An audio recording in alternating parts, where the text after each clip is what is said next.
la pantalla, ¿sale?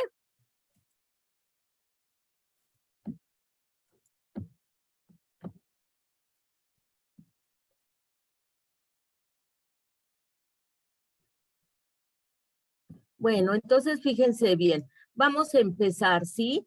¿Qué son los bioreguladores? ¿Sí? También llamados fitorreguladores o hormonas vegetales, fitohormonas.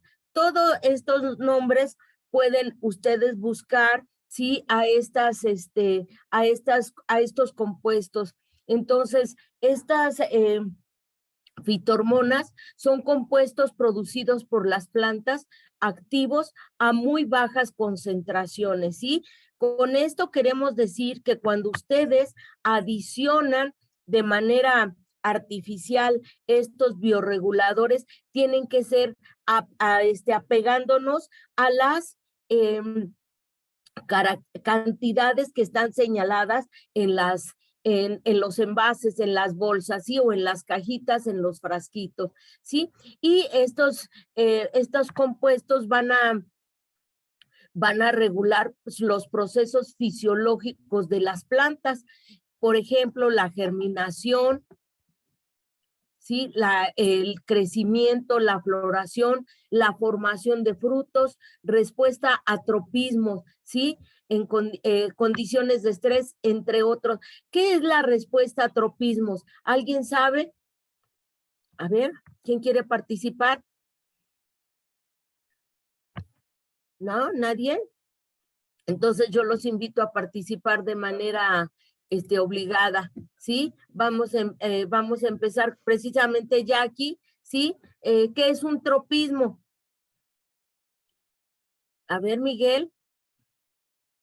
Se levantó por accidente, pero pues no sé, a lo mejor es como algunas deformaciones o algo que puede ocurrir en la planta. Bueno, es que yo he escuchado el término fototropismo, que es cuando las plantas se inclinan hacia el lado donde se va está la radiación solar o la luz.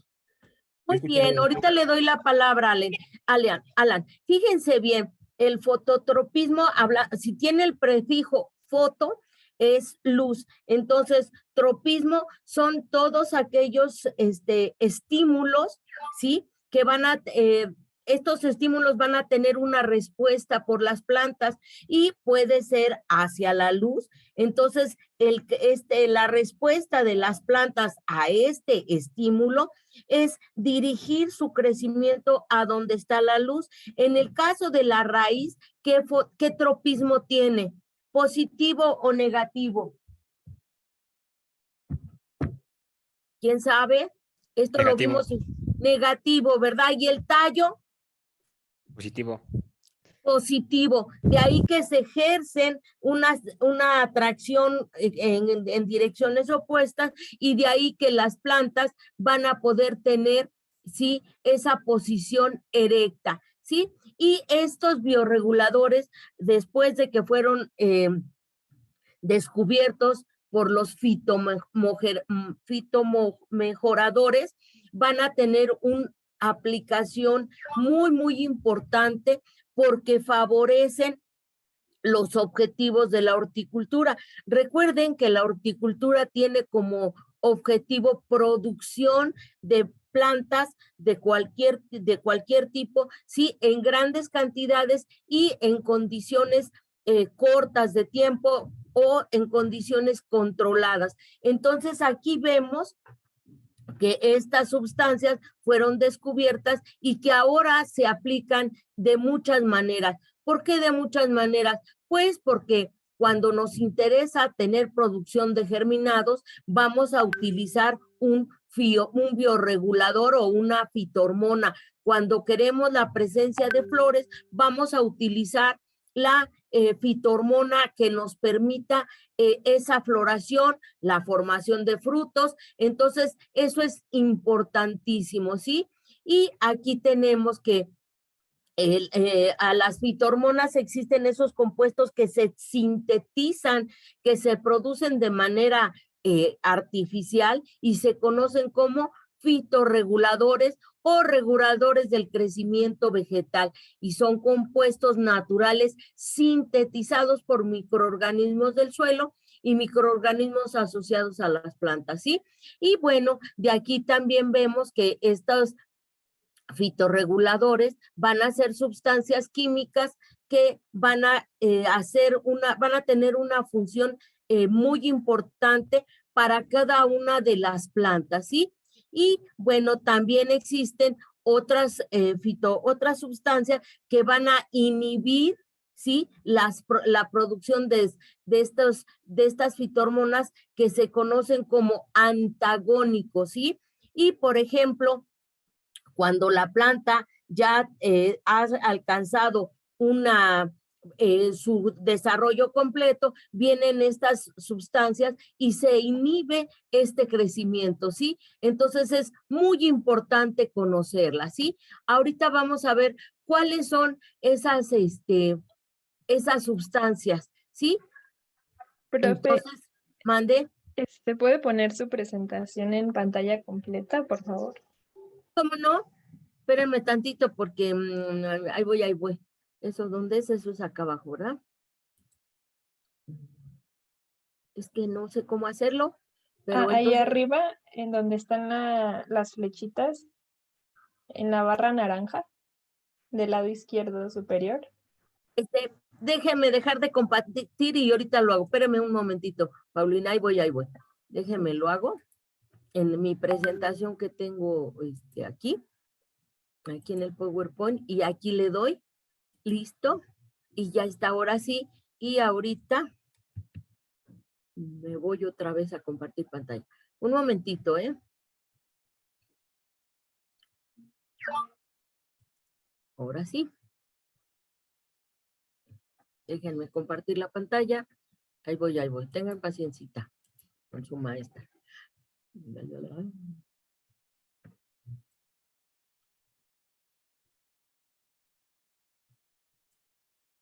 Ahí voy. Ya está. Ahora sí. Déjenme hacer lo que me piden. No, es con esa. ¿Con cuál es? Ay, no puedo. Ahí en la barra naranja, de hasta arriba, del lado izquierdo. Acá. No, a la derecha es el penúltimo icono. Listo. Gracias, Sí, a mis gracias. asesores. Gracias, muchachos y muchachas. Gracias. Bueno, fíjense bien, entonces aquí las tenemos. ¿Cuáles son esas hormonas vegetales? Tenemos a las giberalinas, ¿sí? Al ácido salicílico, a la brasinoesenófila, la estrigolactonasa, el ácido abscísico, el ácido jasmónico, el etileno, las citocianinas, ¿sí? Las poliaminas y las auxinas. Aquí las que más se utilizan en horticultura, que se tiene un registro y que se sabe todos los mecanismos, son las auxinas, giberalinas, el etileno y el ácido abscísico, ¿sí? Estas son las citocianinas, estas son las más importantes porque han sido muy estudiadas, porque se sintetizan de manera comercial y las podemos adquirir de manera muy fácil y en la actualidad no tienen un costo muy caro. No sé si alguno de ustedes preguntó por curiosidad los costos de las fitohormonas. ¿Alguien lo hizo? ¿No? Pues yo solo chequé y bueno, chequé de las giberalinas y estaban como en 500, algunas en 250. No sé si había más caras, pero esos fueron los precios que chequé. Y no me fijé en cuánto era el contenido, solo me fijé en el precio. Bueno, gracias, Alan. Es que aquí lo que ocurre es que vamos a tener que estas son precios de manera comercial. No sé si lo checó en Mercado Libre o dónde lo checó, porque obviamente que siempre van a ser un poco más económicas en el área donde están los viveros, en el mercado de flores, aunque ahorita hay que tener mucho cuidado si vamos por allá, ¿sí? Bueno, entonces aquí tenemos, ¿sí? Y bueno, aquí dice que los bioreguladores están bajo regulaciones oficiales para registro y comercialización. ¿Qué quiere decir esto? ¿Sí? Que ustedes tranquilamente pueden adquirir esos productos y aquí claramente dice que no tienen riesgos toxicológicos, aunque siempre hay que utilizarlos con guantes, con cubrebocas para evitar la susceptibilidad, ¿sí? Y bueno, estos productos, estas sustancias pueden, como aquí dice, promover o inhibir, ¿sí? La expresión de los procesos metabólicos. ¿Cuáles son esos procesos metabólicos? Pues la reproducción, la germinación, el crecimiento, y ahí está todo lo que estábamos viendo de hacia dónde van dirigidos estos productos, ¿sí? Eso es importante. Y bueno, aquí tenemos, sí, a los fitorreguladores, y aquí tenemos todos los que vienen en la diapositiva. Esto se los voy a poner en el Google Drive para que ustedes lo tengan. Obviamente, como se sintetizan para fabricarlos de manera comercial, los fitogenetistas, los fitomejoradores tuvieron que desarrollar las fórmulas químicas de cada uno de ellos, ¿sí? Y entonces aquí tenemos otro cuadro donde vamos a ver, ¿sí? ¿Para qué se utiliza cada uno de esas sustancias? Incluso aquí hay una serie de nombres que pueden ustedes checar y los pueden adquirir. Ojo, yo no participo en estas compañías ni nada, ¿no? Entonces, ustedes deciden, porque en el periodo de vacaciones, sí, van a utilizar esta sustancia. ¿Tienen dudas hasta aquí? ¿No? No, ninguna. Ah, bueno, entonces aquí viene ya cada una de las funciones, sí, en las plantas, pero para no robarle la presentación, voy a dejar de compartir y entonces le pediría a su compañera que empiece su presentación, por favor, ¿sí? ¿A quién le toca? ¿A quién le toca? No, ahorita yo busco a quién le toca.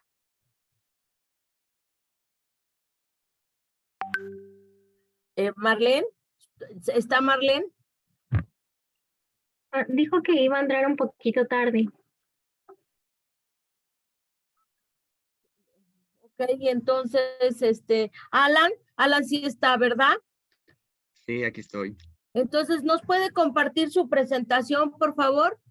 Claro, denme un momento, por favor. Claro que sí, Alan.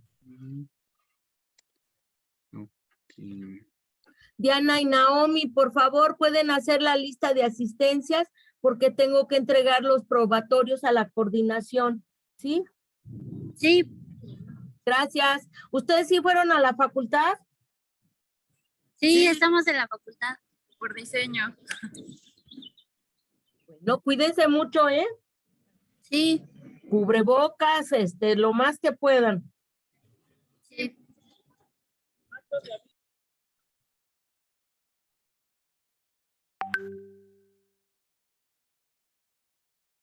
¿Ya pueden ver la pantalla? Ya están las giberalinas. Perfecto. Bueno, pues ese es el tema del que me toca hablar el día de hoy, sobre las giberalinas.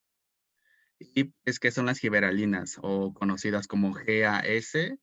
Son hormonas de crecimiento de terpenoides, tetracíclicos, o sea que tienen más de un ciclo, o sea, compuestos orgánicos derivados del isopreno con más de un ciclo, involucrados en varios procesos de desarrollo en vegetales. Esto se encontró en los años 50, ya que pues estaban distribuidas en muchas especies de plantas con un efecto específico en el crecimiento de estas. La síntesis de las giberalinas ocurre en varios lugares, sin considerar la situación específica en semillas de cereales. Ocurre en plántulas. En esta se lleva a cabo la síntesis y presencia de altos contenidos de estas hormonas y que se detecta en hojas y yemas en activos crecimientos y en material adulto a nivel de frutos y en menor medida en las raíces. También hay Fíjense que bien, tantito, Alan. Entonces, si nosotros queremos acelerar la formación de hojas, entonces se van a producir ¿qué se van a producir? ¿Quién me ayuda? ¿Auxinas o giberalinas? A ver, Gilberalina. muchachos. Giberalinas, ¿verdad? Que es el tema que estamos viendo. Pónganse listos, quiero que participen. Adelante. Ok, también hay que tener en consideración que las formas activas de las giberalinas no se encuentran en todos los órganos de la síntesis, dado que solo algunas fases de la síntesis pueden ocurrir en ellos. También distintos intermediarios se encuentran fluyendo por el floema, distribuyéndose a varios órganos de destino donde se completa la conversación de moléculas activas. Ay, ¿qué pasó? Ahora, los efectos fisiológicos que tienen las giberalinas sobre las plantas. El más notable es el de inducir el crecimiento en altura. En el caso de las plantas enanas, este efecto se manifiesta en pequeños cambios, mientras que en las variedades denominadas como nanas, que son como muchísimo más pequeñas, la síntesis de esta hormona pues se ve bloqueada. También promueve el desarrollo súbito de las inflorescencias y la floración en muchas plantas, particularmente en aquellas de día largo, aunque en aquellas de día corto con ciertas excepciones. ¿Okay? También inducen a la germinación en semillas en condiciones de dormancia y estas involucradas en la movilización de reservas de granos de cereales, en especial inducen la síntesis de alfa-amilasas y proteasas. Este proceso es de gran utilidad en la manufactura de cervezas. Y finalmente promueven el desarrollo de muchos frutos, inducen la partenocarpia, que es un proceso que ocurre naturalmente o artificialmente y consiste en el desarrollo del fruto sin formación previa de la semilla. Y tienen una aplicación especial en la producción de uvas sin semilla. Ojo, También tenemos- regrésese tantito, calma, calma. Fíjense bien, ahora van a entender algunas de las características cuando, como por ejemplo, ustedes escuchan, son uvas sin semilla. Entonces, ahí participó en un proceso manipulado por el hombre para poder dar esta característica. Regrésese a la anterior, por favor, Alan. Pero también nosotros vamos a ver que si queremos tener un proceso de germinación, garantizar un proceso de germinación, también podemos aplicar, sí, esta sustancia. Normalmente las vamos a aplicar al suelo, al sustrato, ¿sí? Adelante.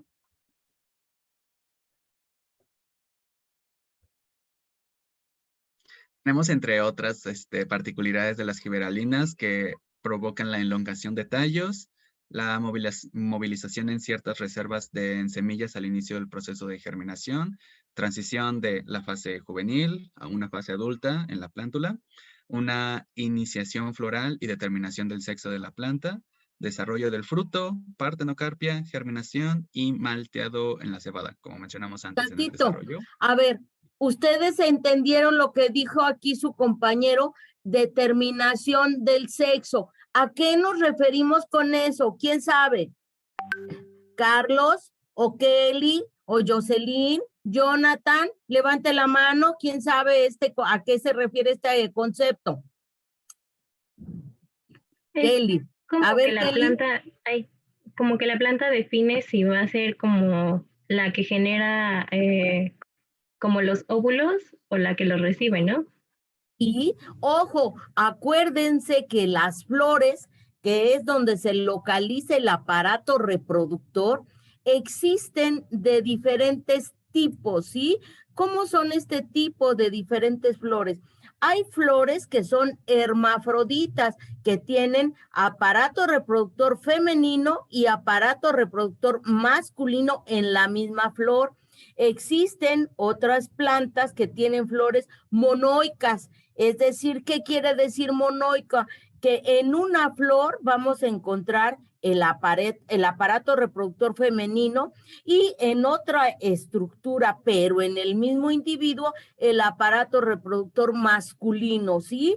Y finalmente tenemos un tercer grupo de flores que son aquellas llamadas dioicas, en donde el aparato reproductor, ¿sí?, ya sea femenino o masculino, se va a encontrar en diferentes individuos. Ustedes han oído decir, por ejemplo, que el hule, esos arbolones gigantes que tienen raíces terribles y muy dañinas, ustedes escuchan que dicen, no, es que este es macho, y luego, o si no escuchan, es que este es hembra, ¿sí? Se refiere a qué tipo de aparato reproductor se va a encontrar en un individuo y qué aparato reproductor se va a encontrar en otro individuo, ¿sí? Entonces, a eso se refiere esta parte, ¿sí? Tienen que tener muchas dudas al respecto, pero yo no veo que pregunten. Entonces, adelante, Alan. A ver, Kelly. Yo no sé qué es la partenocarpia. ¿A qué se refiere? Acuérdense que cuando aquí tenemos ¿en qué órgano? Fíjense bien la pregunta. ¿En qué órgano encontramos el pericarpio? A ver, ¿en qué órgano de las plantas? En los frutos. En los frutos. Entonces, cuando nosotros hablamos de partenocarpia, estamos hablando de la división del pericarpio, ¿sí? De estos frutos. Por eso aquí tenemos, ¿sí? Esta fotografía de un fruto compuesto donde hay una partenocarpia, ¿sí? Y en el caso de las uvas no habla de una partenocarpia porque ahí a través de la manipulación con estas bioreguladores se va a inhibir la formación de semillas, ¿sí? Otro fruto que no tiene semillas, a ver quién lo conoce, riquisísimo que sale en diciembre. A ver. ¿Cómo se llama ese fruto? Casi salen en la misma estación de la uva sin semilla. ¿La aceituna? ¿Cuál? Ay. Manzana no. Ay. No. La naranja, sí, no, la jícama tampoco, Mafer. Sí, es la naranja. Acuérdense que dicen, vamos a comer naranja sin semilla. ¿Y cuál es la característica de esa naranja sin semilla? Que tiene así como un abultamiento en uno de los extremos del fruto, ¿sí? ¿Quién me quiere ayudar a buscar una naranja sin semilla? Denis, que después le toque exponer. ¿Sí? Sí, ok.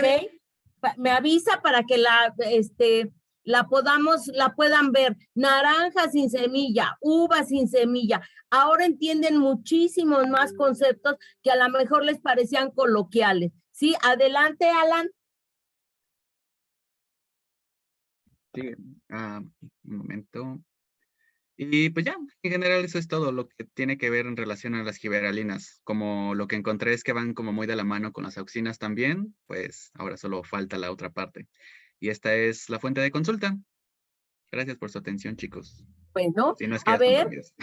ya se conectó esta niña, Marlene. Marlene, ¿no, verdad? Hola, aquí estoy, bueno. pero ya no conseguí laptop, entonces estoy con Katy aquí en la clase. Pero sí tiene la presentación. Sí, la tengo. Bueno, entonces, Catherine, por favor, apoya ahí a su compañera para que cumplamos con el programa de presentaciones el día de hoy. Muchas gracias. Sí, por supuesto. Y vamos a ir pensando en el diseño de nuestra práctica, ¿sí? Van a trabajar en equipos de antemano, eso es seguro, van a trabajar en equipos y yo por eso les había propuesto que entre todo el grupo, ¿sí? Entre todo el grupo compráramos las auxinas y las giberalinas.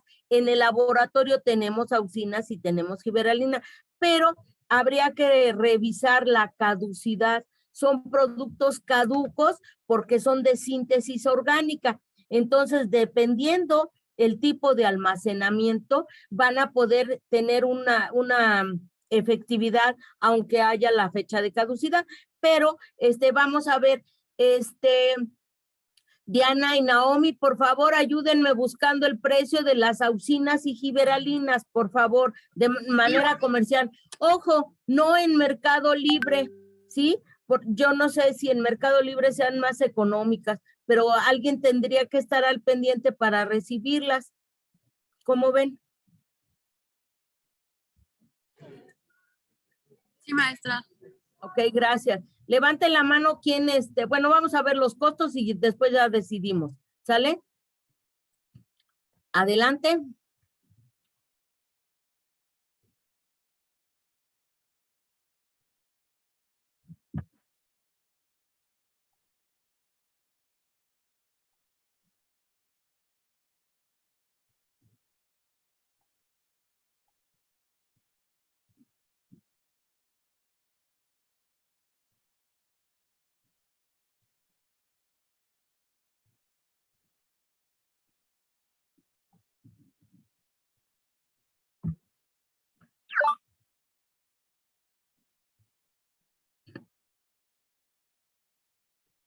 A ver, dice que hay dificultades técnicas, Catrín. Entonces, ¿podemos empezar con su presentación, Denise?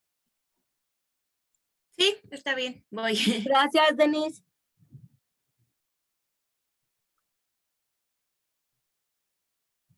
¿Qué equipo quiere empezar con las presentaciones del ejercicio? Esa es la otra actividad que tenemos.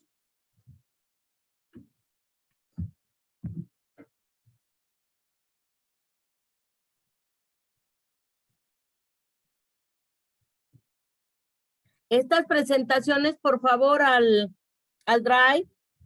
Claro. Miren, vean, estábamos un poco atrasados con esta parte. Este es desde el 17 de junio. 2 semanas de retraso tenemos. Sí, una disculpa, la clase pasada ya no alcancé a tener bien internet, entonces, pero ya aquí estoy. Bueno, eso es importante, Denise. Sí, bueno, yo les voy a hablar sobre la sintomatología tanto por carencia como por exceso de macro y de micronutrientes.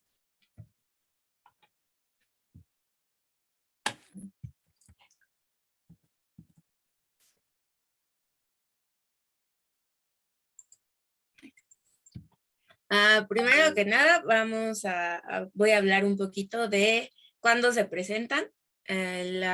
Los signos de carencia se presentan cuando las plantas no logran absorber suficiente cantidad de un nutriente en específico. Y normalmente se presentan tanto en la apariencia general, pero principalmente en el color de la planta. Muchas veces se suelen confundir con otras enfermedades o con otras deficiencias de otro nutriente porque son muy, muy parecidos. E incluso a veces un síntoma puede esconder al otro síntoma, entonces es muy confuso ahí. Los síntomas también se pueden presentar o aparecer o desaparecer según los cambios meteorológicos, puede ser entre el cambio de humedad y sequía. Y como ya mencioné un poquito, hay que procurar no confundir los síntomas con virus o algunas enfermedades tanto de hongos como por insectos o plagas. Para esto hay que recordar un poquito los macronutrientes y los micronutrientes. Como sabemos, los macronutrientes se encuentran en el nitrógeno, fósforo, potasio, magnesio, calcio y azufre. Y dentro de los micronutrientes tenemos al hierro, manganeso, zinc, boro, cobre, molibdeno y el cloro. Voy a hablar sobre los macronutrientes. El primer macronutriente es el nitrógeno, que como sabemos favorece el crecimiento vegetativo, nos ayuda también a la producción de hojas y a mejorar la calidad de las hortalizas y es uno de los nutrientes que ayudan a la clorofila, es decir, que nos permite la fotosíntesis y por el mismo sentido nos ayuda a dar el color verde de las plantas. Denme un segundo.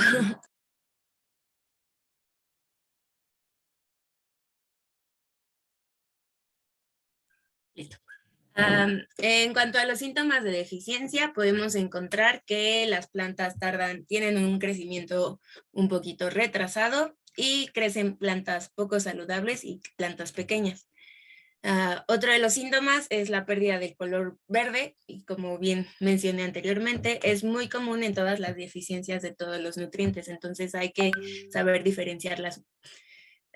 Por otro lado tenemos la decoloración amarillenta de las hojas a partir de la punta y las hojas que están más abajo pueden morir prematuramente, mientras que las hojas más arriba permanecen un poquito verdes. La planta puede crecer, puede florecer, pero tiene una debilidad general. Y en cuanto a los síntomas de exceso, podemos encontrar que las raíces no se desarrollan bien y la planta tiene un crecimiento mayor de lo habitual. Son más frágiles y se afectan fácilmente por las plagas y enfermedades.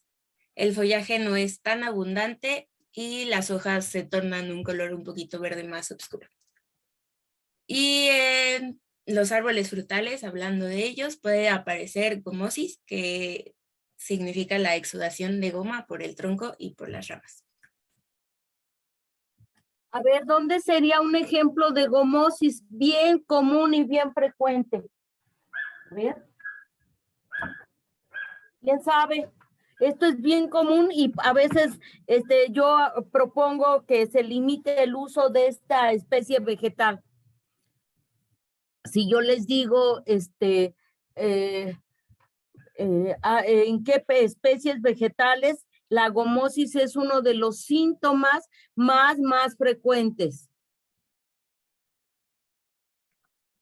Bien, no. Bueno, ojo, no confundir aquí en durazno, esto sí es cierto, Carlos, muy bien, pero decían que en el limón no, pero fíjense bien, uno de sus compañeros dijo que en las coníferas, en las cupresus, pinus, pero no, chicos, aquí en este caso no es una goma, es una resina, ¿sí? Son resinas que son diferentes a estas secreciones de goma, ¿sí? No confundirlo.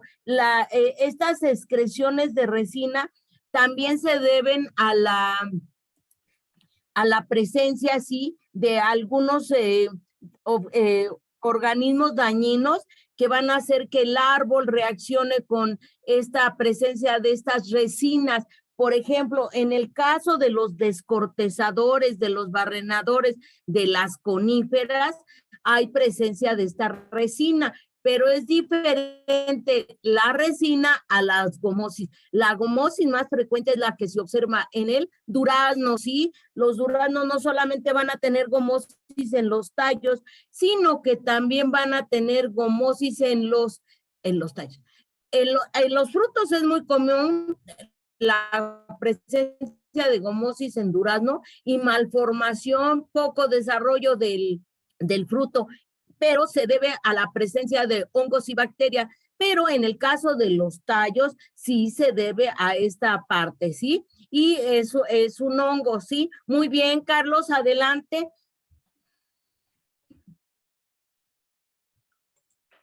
Muy bien esta presentación, Denise. Ahí está. Luego tenemos al fósforo, que dentro de sus funciones principales podemos encontrar que contribuye al desarrollo de las raíces, favorece el desarrollo de las plántulas y, bueno, influye también en la floración, en la fructificación y también en la maduración de los frutos de la planta. También es otro nutriente que forma parte de la fotosíntesis. En sus síntomas de deficiencia, de igual forma, tenemos el crecimiento retrasado, las hojas verdes se vuelven un poco oscuras, azuladas, entre moradas y parduzcas a partir de la punta. También es muy probable que suceda en los tallos. Las plantas maduran lentamente. También los frutos pueden ser un poquito deformados. Las raíces tienen un poco de desarrollo y las hojas presentan un color verde pálido a veces, en ocasiones con bordes secos. Dentro de los síntomas de exceso, un exceso puede provocar la fijación de elementos como el zinc en el suelo. Luego tenemos el potasio. En el potasio, dentro de sus funciones, encontramos que favorece igual el crecimiento vegetativo, la fructificación, maduración y ayuda también en la calidad de los frutos. Y de igual forma nos aumenta la resistencia de la planta tanto a enfermedades como a sequía y al frío. En sus deficiencias podemos encontrar de igual forma crecimiento retrasado. Las hojas nos muestran una decoloración en los márgenes exteriores y se tornan un poquito amarillentos o rojizas. Pueden ser también parduzcas o quemados y muertos. Eso se le conoce como la necrosis en los bordes. Y encontramos hojas marchitas. Las hojas de los árboles pueden ser amarillentas, rojizas, dobladas o curvadas. Y los frutos se vuelven un poquito más pequeños y pueden tener ciertas lesiones o algunos puntos dañados. Las hojas y los brotes también pueden llegar a secarse y se reduce toda la floración, la fructificación y el desarrollo en general de la planta. Para los síntomas de exceso o de toxicidad, podemos encontrar que bloquea la fijación tanto del magnesio como del calcio. Luego tenemos al magnesio, que su función es un componente básico de la clorofila y por lo tanto interviene en la fotosíntesis. Dentro de los síntomas de deficiencias podemos encontrar que se reducen las cosechas y en muchas ocasiones el tamaño de los frutos. También tenemos la decoloración amarillenta que se da más entre las venas de las hojas. Y finalmente tenemos las manchas y la necrosis, comenzando por las hojas más bajas. Las hojas de igual forma pueden volverse quebradizas y doblarse hacia arriba y pueden tornarse en un color rojizo púrpura. Y por el lado contrario tenemos a los síntomas de exceso que provoca carencia de calcio. Como pueden observar, nutrientes están relacionados con otros nutrientes. Tenemos al calcio, que estimula el desarrollo de las raíces y de las hojas. Principalmente se manifiesta en los órganos jóvenes, en las hojas, y puede causar, por ejemplo, en los frutos, enfermedades como necrosis salpicada. Aquí podemos ver un ejemplo del tomate o marrón. Y de igual forma las hojas jóvenes se vuelven de amarillas a ennegrecidas y curvadas. Y las plantas parecen marchitas. Por el otro lado tenemos los síntomas de exceso que provoca la deficiencia de magnesio o de potasio. También tenemos al azufre. En cuanto a sus funciones, podemos ver que muchos cultivos necesitan del azufre como para sobrevivir, ya que ayuda al crecimiento de las plantas e interviene en la formación de la clorofila y por lo tanto nos ayuda a mantener este color verde de las plantas y también actúa sobre el contenido del azúcar de los frutos y estimula la producción de semillas. En sus síntomas de deficiencia podemos encontrar que la planta se vuelve amarilla, los cultivos se maduran más lentamente, tienen una debilidad estructural general y se presenta el desarrollo prematuro tanto de las yemas laterales y la formación incompleta de algunos frutos. El azufre no tiene movilidad como tal en el floema, entonces las hojas inferiores no se ven más graves de lo que son las superiores. Ahora vamos con los micronutrientes. Tenemos al hierro, que en su función de igual forma nos interviene en la síntesis de la clorofila. En cuanto a sus síntomas de deficiencia, podemos ver que es uno de los desórdenes nutricionales más importantes, ya que reduce el rendimiento tanto de las cosechas y puede causar, hablando económicamente, puede causar pérdidas, ¿no? En cuanto a los cultivos y a la producción.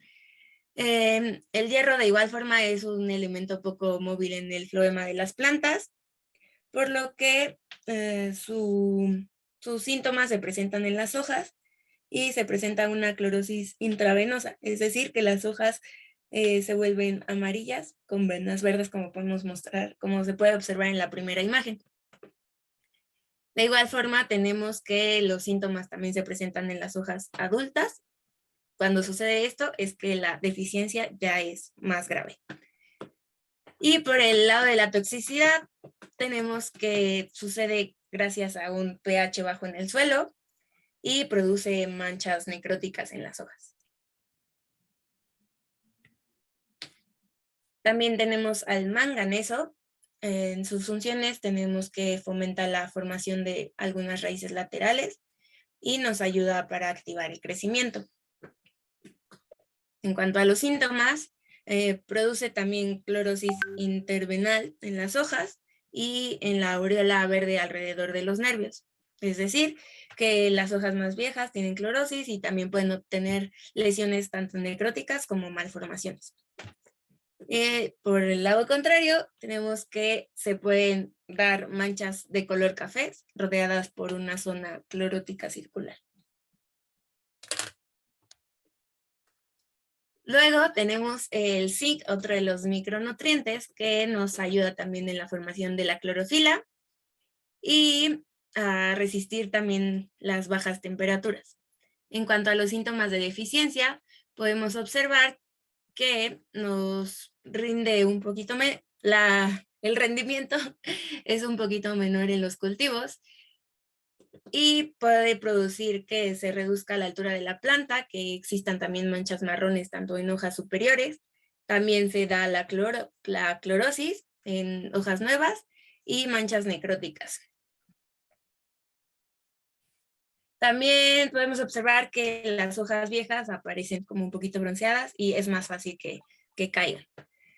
Por otro lado aquí nos brindan como una solución ante estas deficiencias, que es aplicar quelatos de zinc en ciertas proporciones, sulfato de zinc y óxido de zinc. Y por el otro lado tenemos los síntomas de exceso o toxicidad, que se puede dar un tamaño menor en las hojas y clorosis en hojas más nuevas, y también nos provoca una deficiencia de hierro. Luego tenemos al boro,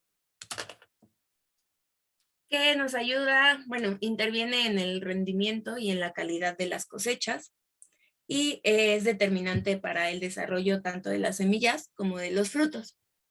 Los síntomas de deficiencia podemos encontrar que en las plantas se presenta un aspecto con muchas ramificaciones, la floración muchas veces no existe y cuando salen frutos muchas veces suelen estar mal formados.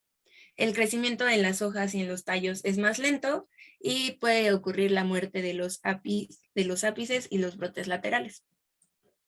Y en cuanto a los síntomas de toxicidad o de exceso, tenemos que se manifiestan en clorosis y necrosis de algunos puntos de crecimiento que se esparcen hacia el resto de las hojas, para finalmente provocar que estas hojas caigan y que la planta muera. Luego tenemos al cobre, que nos ayuda a producir semillas viables. También afecta el color y el sabor, ya que influye en el contenido del azúcar de algunos frutos. En cuanto a los síntomas de deficiencia, podemos ver que se presentan en hojas nuevas y normalmente sucede un enrollamiento o un doblez en las hojas, de igual forma una clorosis, y las hojas se vuelven más pequeñas. También disminuye la producción y el rendimiento de los frutos. En cuanto a sus síntomas de exceso o toxicidad, podemos notar que también surge clorosis, pero llegan a tener un color más blanco. Por otro lado tenemos al molibdeno, que igual forma interviene en las fases de desarrollo tanto de los cultivos como de los brotes y facilita el crecimiento de las plantas. En cuanto a sus síntomas de deficiencia, tenemos dos características. Podemos observar que el molibdeno tiene características importantes.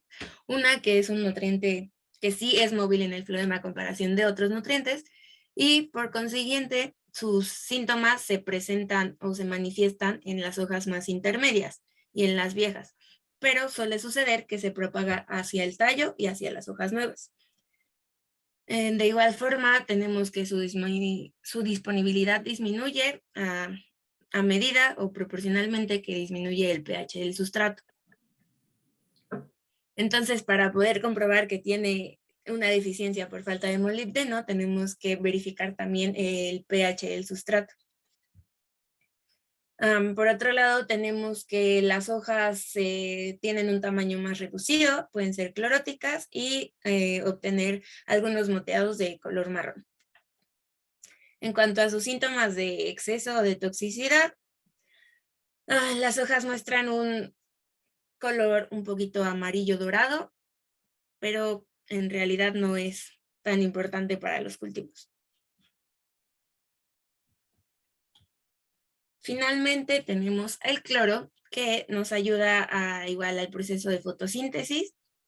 Y en cuanto a sus síntomas de deficiencia, podemos encontrar que las plantas reducen su producción y presentan mayor contenido en las hojas nuevas que de los brotes y una mayor concentración en cuanto al color. Y eso va a provocar que exista el marchitamiento de las plantas. Y por el lado contrario, tenemos que el exceso de cloro se presenta más en zonas áridas y en zonas cercanas a la costa, manifestando que se quemen los bordes de la hoja, tengan un bronceado y posiblemente un amarillamiento prematuro, para finalmente lograr la caída de las hojas. Y me parece que eso es todo. Muchas gracias. Bien, ¿tienen dudas? ¿Dudas, muchachos? A ver, por favor, 1 o 2 preguntas para su compañera para que yo pueda corroborar que están por aquí. ¿Dudas? Mafer, una pregunta. ¿No? ¿Todo súper claro? ¿Les puedo hacer un examen ahorita para preguntarles de los macro y micronutrientes? Sí, ¿verdad? Bueno, me parece bien. Miren, aquí alguien levantó la mano, Kelly. Ay, sí. Si la mayoría de las deficiencias se identifican por clorosis, ¿cómo sabemos qué fertilizante utilizar? Ojo, cada uno de las, Denise, por favor, ponga su presentación. Cada uno de los síntomas es diferente, ¿sí? Por ejemplo, vamos a donde está la carencia de, vean aquí, donde está la carencia de los micronutrientes, por favor. En presentación más grande, por favor. Vean, chequen en cómo están las nervaduras, ¿sí? Con la clorosis. Ahora váyase a la primera donde estaban los de los macronutrientes. Vean, aquí es totalmente diferente la sintomatología. Si la observan todos, cómo es diferente.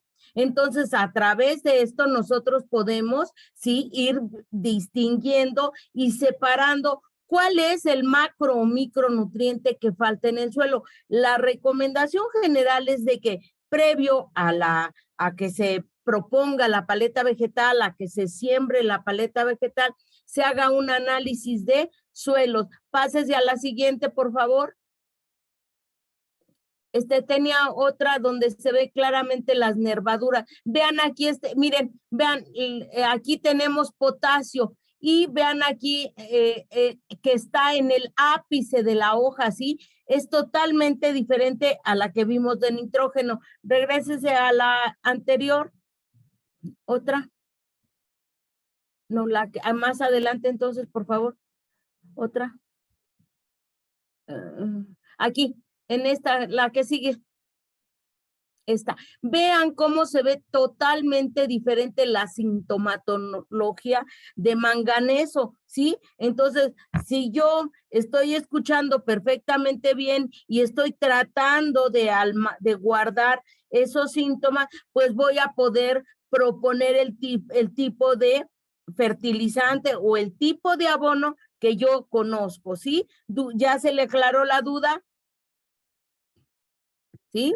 Sí. O sea, lo decía más bien como con los últimos 3, que era del cobre, el molibdeno y el cloro, y yo dije, híjole, todos son como... No. Vean aquí, en estas se ven puntuaciones aquí en la del cloro. Vea cómo, observe cómo es este síntoma. Ahora váyase a la anterior. Vean aquí la hoja por molibdeno. Es totalmente de la sintomatología. No se ven semejantes, ¿sí? Entonces hay que ser muy cuidadosos porque recuerden que si nosotros tenemos una equivocación a la hora de aplicar algún correctivo al suelo, pues hay fitotoxicidad, como aquí lo puso su compañera en cada una de las diapositivas, exceso o fitotoxicidad, ¿sí? Hay que ser muy cuidadosos con eso, porque acuérdense que podemos deteriorar por completo la vegetación, ¿sí? ¿Sí les queda claro? Otra pregunta. A ver, entonces, ahora sí, muchas gracias, Denise. Fíjense bien, en el chat escribieron, Amanda, Mafer. Bueno, yo tengo una pregunta. ¿Cómo se puede saber que a una planta lo que tiene es carencia de nutrientes y no como una enfermedad? Una plaga? Ojo, cuando nosotros, Mafer, es que usted no tomó fitopatología, ¿verdad? ¿No? No, nada. Bueno, cuando nosotros en las plantas tenemos presencia de enfermedades o de plagas, ¿qué es lo que vamos a ver? Que la consistencia de las hojas es totalmente diferente. Híjoles, esta niña Denise no debió de haber quitado su presentación, pero bueno, fíjense bien, ahí tenemos que es diferente la consistencia. Aquí vean esta hoja está completamente completa, valga la redundancia, ¿sí? Y solamente vemos esos daños y si usted toca la hoja tiene una consistencia diferente. Si yo tuviese la presencia de hongos, ¿cómo sería esa hoja? Tendría puntuaciones con áreas necrosadas. ¿Qué quiere decir áreas necrosadas? Que tendría alrededor color café, un color café. Y si esta hoja tuviera presencia de bacterias, aparte de que tendría áreas necrosadas, no tanto clorosis, sino que tuviera también, se presenta en el caso de bacterias, secreciones y reblandecimiento, ¿sí? Espero que cuando termine el receso de vacaciones podamos llevar algunas muestras para que vean esta diferencia. Muy buena pregunta, Mafer, pero ¿sí les quedó claro cómo es? ¿Sí? Sí, Bueno, gracias. espero que sí. Ojo, si son plagas, ahí voy a ver a los organismos, ¿sí? Ahí voy a ver a los organismos y el daño que presentan es totalmente diferente. ¿Por qué son diferentes? Porque en el caso de las plagas y de las enfermedades son daños. Quiere decir, hay una destrucción de los tejidos de las plantas, de los diferentes órganos de las plantas. Pero si son carencias o exceso, vamos a ver simplemente síntomas, ¿sí? Es muy diferente un daño a un síntoma. Un síntoma es la manifestación de una deficiencia, de un deterioro, ¿sí? En los órganos de las plantas. Y en cambio los daños ya van más allá de esa evidencia, sino que es un deterioro, una muerte, necrosis de los tejidos de los diferentes órganos de las plantas. ¿Sí les queda claro? ¿Sí? Bueno, a quien le dejé revisar algo de internet ya lo tiene, por ejemplo, las naranjas sin semillas, ya está para que lo veamos. Y por ahí si ya Marlene puede presentar o no puede presentar. Sí, ya se puede. Gracias por la espera. No, entonces, no de nada. ¿Tienen dudas hasta aquí? ¿Sí o no? No, ninguna, aunque sí estaría bueno eso que dijo de llevar como esta tipo de especie para diferenciarlas. Diana y los chicos que llevaron fitopatología saben muy bien cuál es la diferencia, ¿sí? Entonces, por eso a lo mejor no tienen dudas, pero sí sería interesante que y además ahorita saben que podemos observar muy bien los daños y presencia de plagas y enfermedades porque es la época de lluvia del verano. ¿Sí? Adelante, Marlene. Muy bien, Denise, muy bien. ¿Sí? Acuérdese de subir la presentación al Drive. Sí, claro, ahorita la subo. Bueno, hola, buenas tardes. Perdonen por la tardanza. Tuvimos muchos problemas técnicos porque la computadora de Katy está en inglés. Pero bueno, ya se pudo resolver este asunto. Bueno, yo les voy a presentar las auxinas.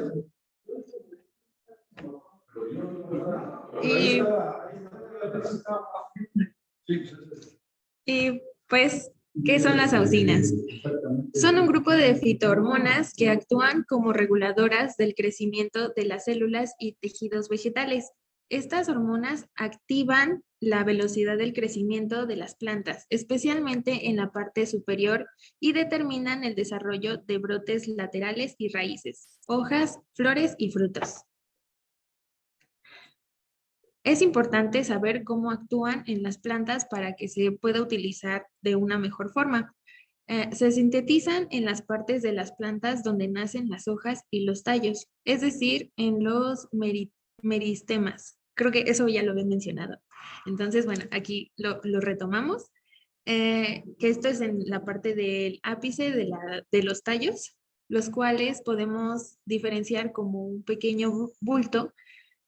Desde ese punto empieza a trasladarse hacia otras partes de la planta en las que pueden ser necesarias, aunque se ha demostrado que también tienen mucha más movilidad en dirección a la base que en sentido ascendente, por lo que es común encontrar una mayor concentración de auxinas en las raíces que, por ejemplo, pues en las flores. Aquí está un ejemplo del fruto y de lo mencionado. Sí, se escucha bien, sí se ve bien todo. Sí. Gracias. Según el tipo de... Contéstenles, espérenme tantito, les están preguntando, ¿tienen alguna duda? Muchachos, por favor, quiero que participen, aunque estemos de manera a distancia. ¿Tienen alguna duda?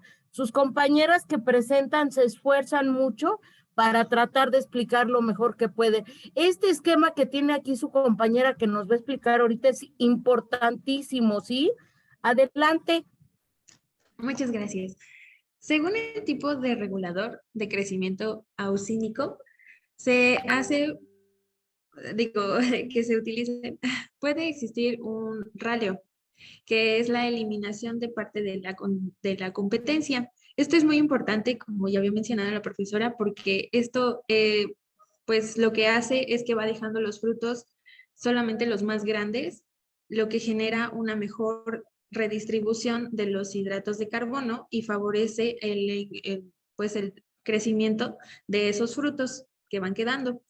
Por el contrario, existen otras auxinas de síntesis que no provocan raleo, pero tienen la habilidad de generar un mayor poder de atracción de hidratos de carbono hacia los frutos, lo que finalmente se traduce en un aumento de calibre.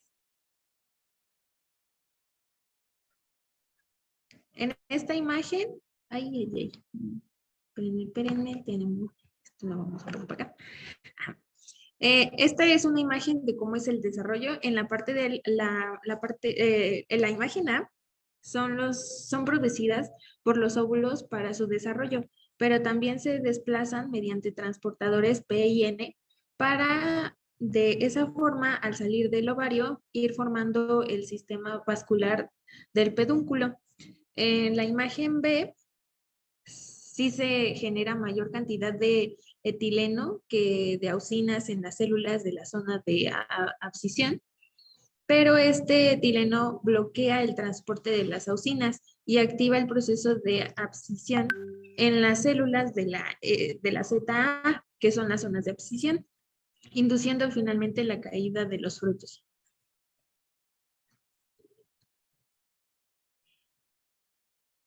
Ay, ojalá, ahí está. Tantito aquí, espérenme tantito, ¿sí? aquí, regrésese al anterior. Sí, aquí tenemos, está hablando su compañera de ácido abscísico, ¿sí? ¿Qué va a pasar?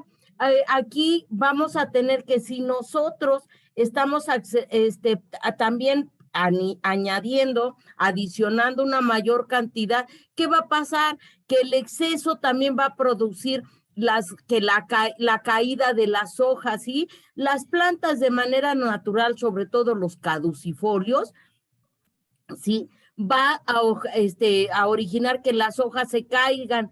Entonces, ¿qué es lo que sucede? ¿Cuál es el mecanismo que sucede en las plantas para que haya caída de árboles? Aquí hay una inhibición, ¿sí? Llega el etileno, induce la formación de ácido abscísico, se bloquean los tallos, ¿sí? Bueno, más bien se bloquea el conducto que llega hacia la hoja, ¿sí? Y entonces ya se produce la caída de las hojas. Y en el caso, por ejemplo, de mango, el etileno induce a una maduración más rápida. Ustedes han visto que los mangos a veces los ponen en cajas y les ponen una cubierta plástica y hacen algunas aplicaciones adicionales. Esto se ve sobre todo en el caso de los mangos calidad de exportación. Cuando se exportan estos mangos, se cortan más verdes y se trata de reducir la presencia de etileno para evitar una madurez. Sino, ¿qué sucedería? Que cuando llegan al lugar a donde se van a introducir, pues ya estarían completamente maduros y en otras ocasiones ya no serían con las características que se quieren, ¿sí? Entonces, por eso es importante que entiendan estas reacciones de aplicar, pero aparte conocer las funciones de inhibición. ¿Sí tienen dudas hasta aquí? ¿No? Bueno, adelante. Ahorita le explico la duda sobre gomosis y resinas. Sí, son conceptos totalmente diferentes, Carlos. Sí, adelante. Ok. Bueno, ahora vamos a hablar acerca de la regulación del tropismo. Este efecto que tienen las auxinas sobre el crecimiento de los tallos y raíces es importante para controlar los tropismos. Estas respuestas se concentran con curvaturas, giros o inclinaciones que realizan los tallos y raíces hacia un estímulo de luz. Existen 4 tipos de tropismos, que es el de la luz, el fototropismo, de gravedad, geotropismo o gravitropismo, o de contacto, que es el tigmotropismo. Aquí podemos ver de su lado derecho algunas imágenes en donde pues, se puede ver el ejemplo de las flores cuando hacen este efecto. A ver, regrésese tantito a lo del tigmotropismo e hidrotropismo, ¿sí? Aquí está relacionado con la cantidad de agua. Sí, no sé si puede hacer un poco más grande su imagen, Marlene, o le es un poco difícil. Ay, creo que no se puede. Bueno, pero entonces aquí alcanzan a ver que chocan las hojas y entonces se produce este deterioro. Vean, en donde no hay contacto con para que no se produce este tropismo, el crecimiento de las hojas es normal, ¿sí? Y lo mismo sucede con el agua. Adelante. Gracias. Ahora vamos a hablar acerca de los tipos. Una de las auxinas más conocidas es el ácido indolacético. Esta fitohormona pertenece a la familia de las auxinas de origen natural, pudiéndose encontrar en las algas marinas, microalgas, hongos o bacterias. No obstante, también existen auxinas sintetizadas que son creadas en el laboratorio.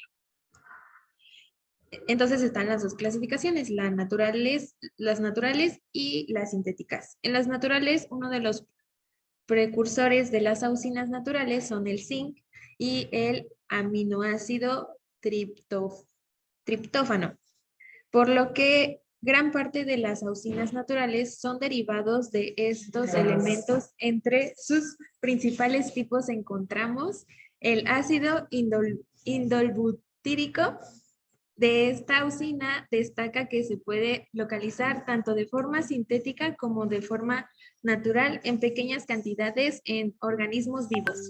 Está también el ácido indopropiónico, el ácido feniacético, el ácido indolacético y el ácido 4-clorionolacético. Y para las sintéticas que son creadas en el laboratorio, tenemos el ácido 2,4-diclorofenoxibutilo. No pronuncie los nombres. Aquí tenemos y ustedes los pueden consultar en esta presentación, ¿sí?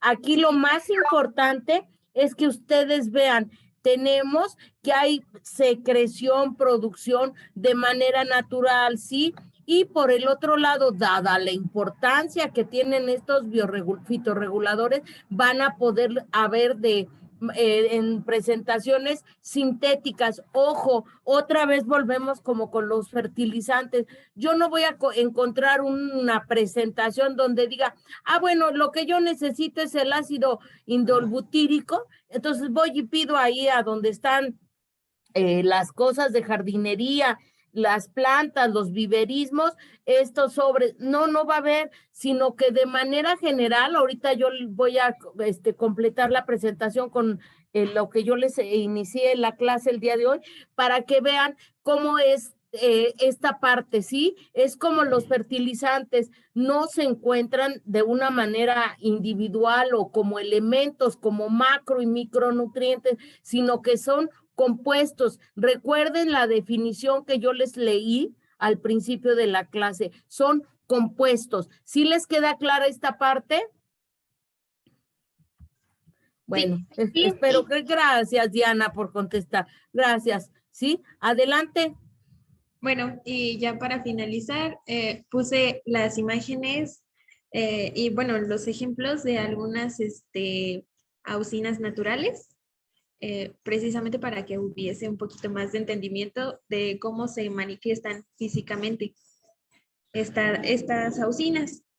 Y bueno, pues eso sería todo por mi parte. Muchas gracias. Bien. Sí está la bibliografía, Marlene. Sí. Bueno, no, perfecto, sí, perfecto. Recuerden que aquí hay bibliografía que ustedes pueden consultar, ¿sí? A ver, vamos a ver, tienen la imagen de naranja sin semilla y ahorita explicamos la diferencia entre una resina y una gomosis, ¿sí? Una resina y una gomosis. ¿A quién le tocó? ¿Nadie? Bueno, entonces, ¿no quieren ver la imagen de naranjas y semillas? No la vemos, ¿sí? Aquí la clase en gran parte la dirigen ustedes, ¿sí? Bueno, fíjense bien, vamos a hacer esta parte aclaratoria. Recuerden, las resinas, ¿sí? Son el producto de aceites esenciales que se encuentran, que se localizan en los árboles maderables, en las coníferas, ¿sí? No los vamos a encontrar en otros tipos de especies vegetales, ¿sí? Y entonces, a través del uso de estas resinas es que se han industrializado, ¿sí? Pero en el caso de las gomosis, no. Las gomosis son el resultado de un deterioro, ¿sí? Deterioro de una planta y van a limitar el crecimiento. Van a producir una malformación. Entonces, eso quiero que lo tengan bien súper claro. En algunos casos, los pinos, ¿sí? Les reitero, cuando hay presencia de algunas plagas, van entonces a tener una secreción. Ustedes ven cómo están esos pinos con esas secreciones de resinas, pero son resinas, ¿sí? ¿Sí les queda claro? La gomosis no tiene ningún uso, es un deterioro y al contrario, reduce la calidad y cantidad de los frutos, de follaje y de tallos. ¿Sí les quedó claro? Sí, muchas gracias.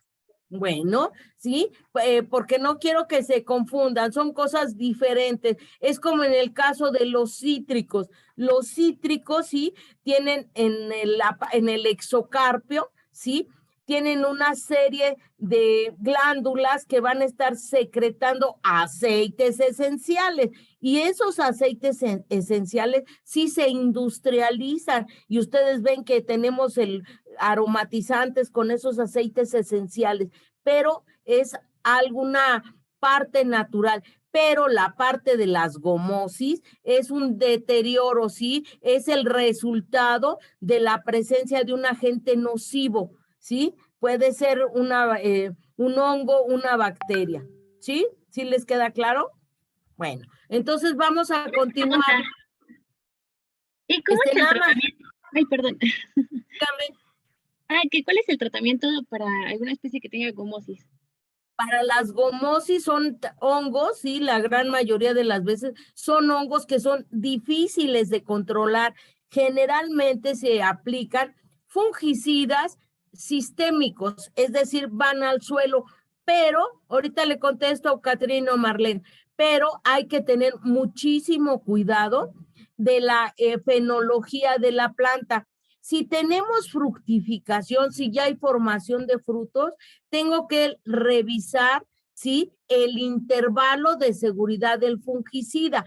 ¿Qué quiere decir esto? ¿Cuántos días tiene que pasar? Debo de dejar transcurrir para poder cosechar los frutos, porque acuérdense que estos productos, estos plaguicidas, van a movilizarse a través de los tejidos de conducción y obviamente que son sustancias tóxicas, se dice que son venenos de manera coloquial, entonces son nocivos a la salud humana, a las mascotas, ¿sí? Entonces se tiene que tener mucha precaución a la hora de hacer la aplicación y de la recomendación. ¿Sí, Kelly? Sí, yo quería saber, o sea, que si lo normal es que los pinos no expulsen esa resina.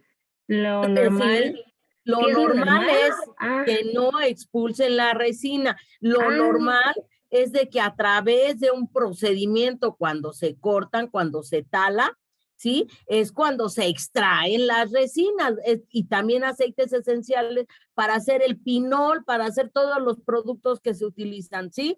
Pero la resina, o sea, tal cual salida naturalmente del árbol, es producida por un hongo, no porque el árbol... No, ya se los acabo de explicar, Kelly. No. Las resinas son secreciones son secreciones de tipo vegetal, ¿sí? Es parte son sustancias que producen las coníferas, ¿sí? No son producidas por un agente nocivo. Ojo, los árboles reaccionan a esta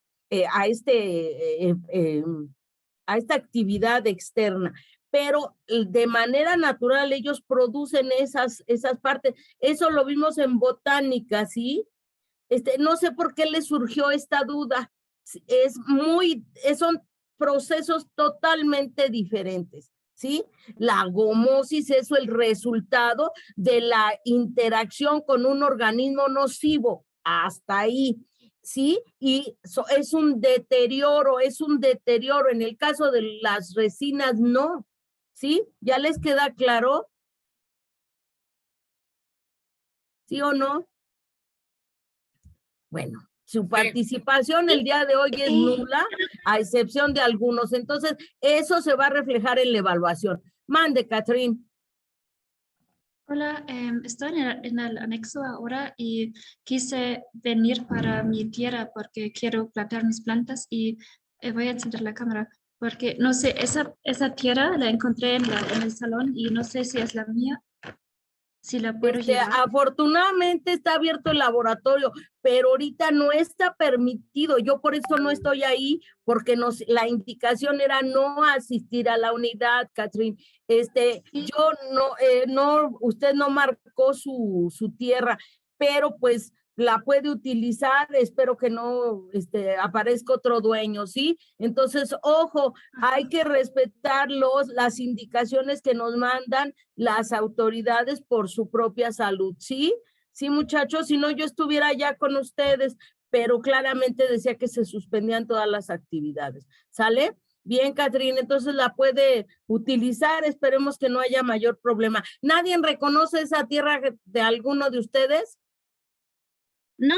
No. ¿No? Bueno. Yo compré 2 bolsas y debe ser una de ¿Esa mía, es? entonces por eso es. Pero Y no me llévesela, recordé cómo se Catherine, dio. llévesela, pero no, y no estaba permitido ir al laboratorio, ¿sí? Con mucho traigo- cuidado, yo- utilice gel, todas las medidas, por favor, cubrebocas, ¿sí? Por favor, sí, porque hay que respetar las indicaciones de la coordinación. Sí, Si Catherine, estaba por cerrado, favor. solamente pregunté si me lo abren, me lo abrieron para la tierra. Ok, sí, le digo, yo pensé que el laboratorio iba a estar cerrado hoy porque esa indicación nos dieron, pero qué bueno que se lo abrieron, que pudo rescatar su tierra. Ojo, ahorita que tome ese bulto, le aplica gel, póngase sus guantes para evitar cualquier situación de riesgo. ¿Sí, Catherine, por favor? Bueno, espero que me... Gracias, Catherine, y gracias, Marlene. Sobre todo usted, Marlene, que tiene susceptibilidad. Bueno, listos. Entonces, voy a poner la última parte de la presentación, pero quiero que participen. Si no, voy a suspender la clase de las auxinas y giberalinas y les voy a hacer un examen, ¿sale? Porque no están participando, ¿sí? Vamos, entonces voy a compartir la pantalla para que vean nada más esto y ya. Vale, está bien. Bueno, aquí nada más quiero que vean esto, ¿sí? ¿Cómo se clasifican estas sustancias, sí? Estas sustancias llamadas bioreguladores, dependiendo la respuesta fisiológica que tienen, van a ser de diferentes tipos. Por ejemplo, hay algunos de estos compuestos químicos que son específicos, es decir, que van a participar en funciones, por eso aquí habla de un evento fisiológico, porque es un evento, una función fisiológica. Y, por ejemplo, aquí tenemos el ácido indolacético, ¿sí? Y aquí tenemos que se utiliza para el enraizamiento de estacas. Cuando nosotros vamos a hacer una reproducción asexual, ¿sí? Cuando vamos a injertar, normalmente se recomienda utilizar el ácido indolacético. ¿Para qué? Pues por un lado, ¿sí? Para que nosotros mezclemos características genéticas, ¿sí? De un árbol que tiene ciertas características, expresiones físicas que son, que se requieren para otro árbol o para otra especie vegetal que no la tiene. Y entonces las estacas, ¿sí? O esquejes se van a introducir en ese ácido indolacético. Aquí, ¿sí? Aquí ven ustedes que está la manera comercial como lo vamos a encontrar. Entonces, siguiendo las indicaciones de este empaque, la etiqueta de este empaque, vamos a hacer, si nos dice 0.3 gramos en 1 litro de agua, esa dosis respetamos. Y entonces sumergimos la estaca e inmediatamente después hacemos el injerto, ¿sí? No sé si ya teniendo el injerto se inserta la estaca, se hace la protección que se requiere con el elemento que ustedes tengan y entonces vamos a favorecer el enraizamiento. ¿Qué quiere decir esto? Acuérdense la diapositiva que nos puso su compañero ahorita, donde decía que estas sustancias van a favorecer la formación de raíces y también se va a incrementar el tamaño de los botones. ¿En dónde la podríamos usar? ¿Quién quiere participar? A ver, levanten la mano. Si no participan en este momento, doy por terminada la clase. ¿De acuerdo, muchachos? porque, espérame, Kelly, otros que participen. Gracias, Catrín. Estoy un poco molesta porque siento como que le estoy dando clases a la computadora. Adelante, Catrín. O Mafer. Sí, ¿en qué lo podríamos usar? Bueno, es que no entendí la Aquí pregunta. hablamos de que el ácido indolacético, aparte de favorecer la formación de raíces, ¿sí? Va también a incrementar el tamaño de botones en plantas ornamentales. ¿En qué especies vegetales lo podríamos utilizar? Estamos hablando de botones, ¿sí? Botones florales. ¿Las rosas? En rosa, ¿verdad? Carlos, otra especie. ¿El aretillo? En aretillo, ¿verdad? Los aretillos se utilizan por la gama de colores que existen y por el tamaño, ¿sí? Muy bien. Bueno, vamos al ácido giberélico. Diana. ¿Podrían ser los girasoles o esos no? En los girasoles ya tienen en sí un tamaño grande. Ahí lo que se ha hecho, donde se utilizan a veces estas sustancias, es en relación a los tallos, porque precisamente los girasoles, esas inflorescencias compuestas, van a ser muy pesadas, entonces se requiere, cuando nosotros queremos la producción de girasoles, sobre todo con fines para arreglos florales, para ese tipo de cosas, requerimos tallos más resistentes. Entonces vamos a adicionar un fertilizante, ¿sí? En donde haya macro y micronutrientes que tienen esa función, y vamos a buscar cuál fitorregulador, cuál fitohormona va a favorecer eso, ¿sí? Bueno, entonces estos son específicos, ¿sí? El ácido giberélico, el ácido indolacético, que son de los más utilizados. Aquí tenemos el letrel y aquí está la forma en que viene. Mande, Paulina.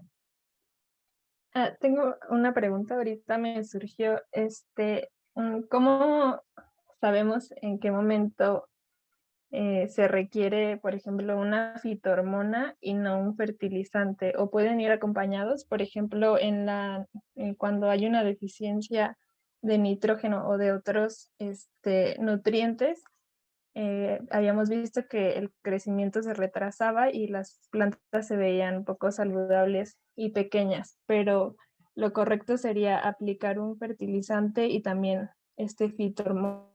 Una fitohormona efectiva.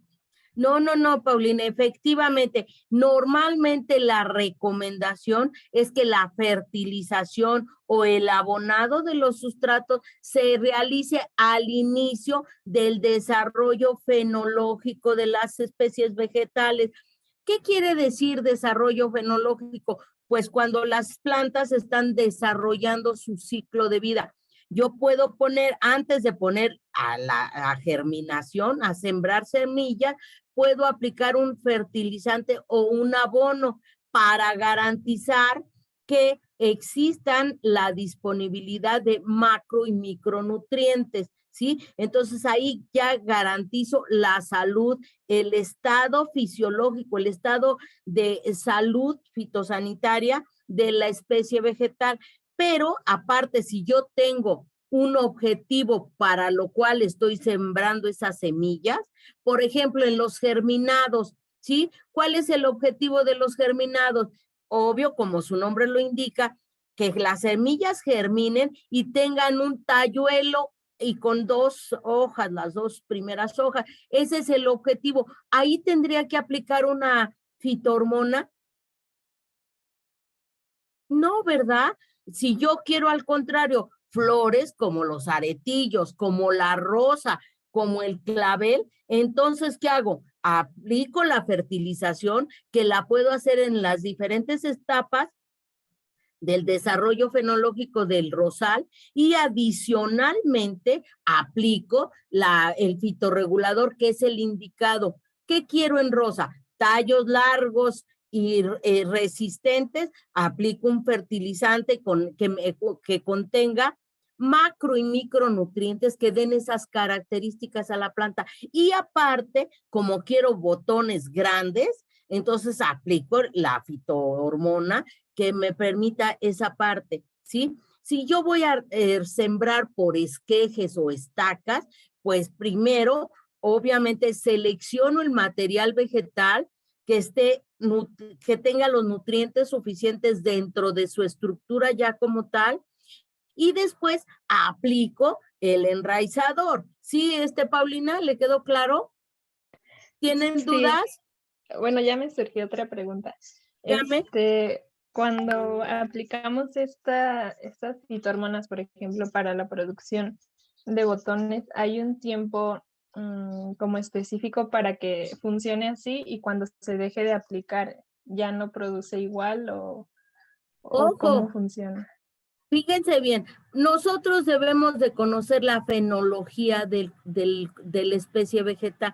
Si yo sé que a la semana 14 es cuando empieza a hacer la formación de botones, previo a, le voy a proporcionar a las plantas, ¿sí? Las sustancias adecuadas, los fitorreguladores, para que cuando está en ese proceso de que se van a formar los botones, pues la planta tenga esas soluciones y entonces empiece esa formación correcta. Y yo digo, a partir de la semana 17, ya voy a empezar el corte, entonces ya no requiero administrar mayor cantidad de fitohormonas, ¿sí? Ese es el criterio. Si yo quiero producción de cítricos, frutos, entonces, primero, tengo que garantizar que el suelo, el sustrato, tenga los macro y micronutrientes necesarios para que la planta tenga vigor para la formación de frutos. Pero aparte, le voy a adicionar, conociendo en cuántas semanas va a haber cosecha de frutos. Entonces, antes, de manera programada, adiciono esas soluciones de fitohormona. ¿Para qué? Pues para garantizar la formación de frutos. Ya que hice la cosecha, ya que corté todas las naranjas, ya no requiere la planta más fitohormona. Sí va a necesitar tener macro y micronutrientes. ¿Para qué? Pues para que, sobre todo porque son especies perennes. En las herbáceas que se tumba por completo la cosecha, pues no, ¿verdad?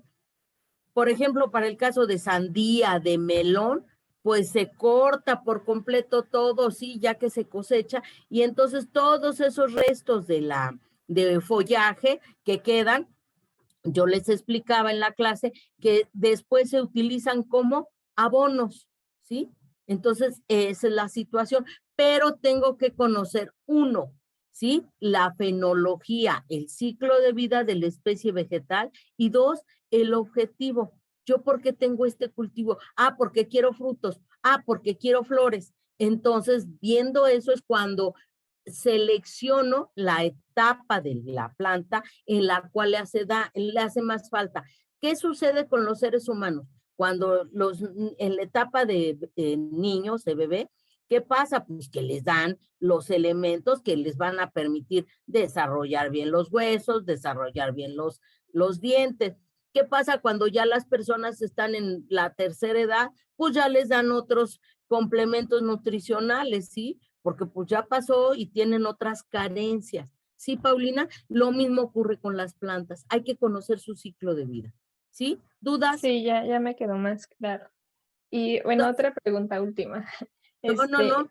El uso de estas fitohormonas, por ejemplo, para la maduración de los frutos, digamos, si se consumen estos frutos, no sé, como pues mucho, ¿tienen no algún efecto sobre...? No son tóxicos, son sustancias de origen vegetal. Solamente que yo pongo, imagínense que pongo todo este paquetotote, ¿sí? Que es para estimular el crecimiento vegetativo.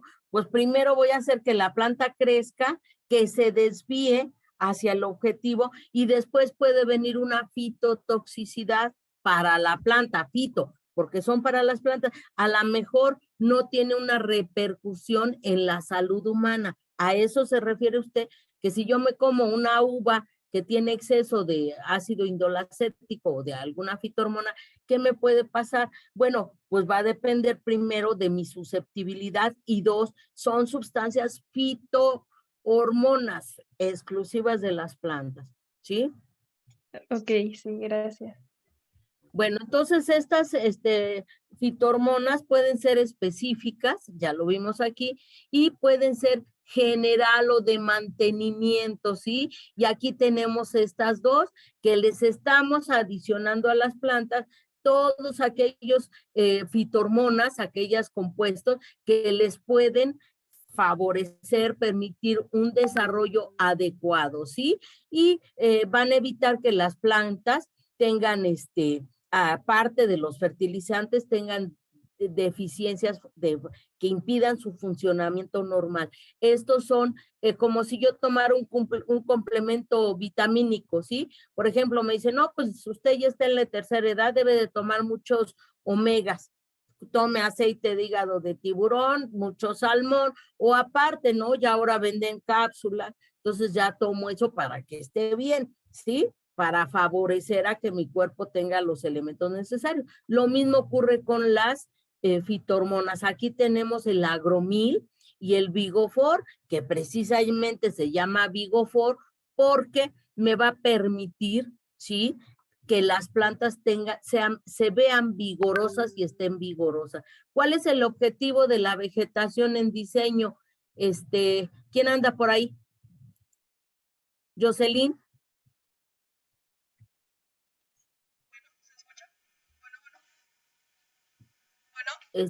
Jocelyn, se oye muy lejos, revise su audio.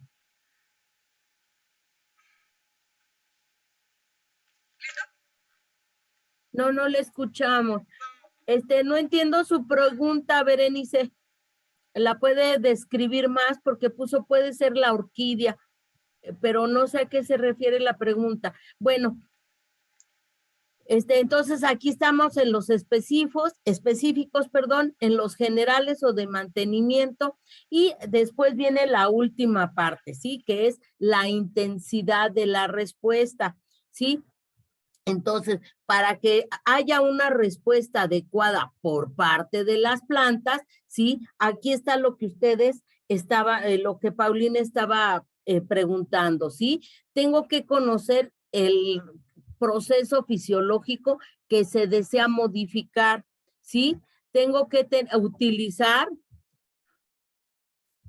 utilizar el compuesto más específico y reactivo para cada uno de los procesos, ¿sí? Y vea, aquí está la respuesta. Ejecutar la aplicación en el momento más oportuno, considerando la presencia de las poblaciones de órganos objetivos, lo que yo le decía, si yo quiero producción de frutos, si quiero producción de tallos, si quiero producción de flores, debo de saber ese objetivo. Y sí, hacer llegar la aplicación al órgano adecuado, ¿sí? Al órgano adecuado. Por ejemplo, ¿sí? Si yo quiero, como en el caso de los espárragos, tener tallos, lo que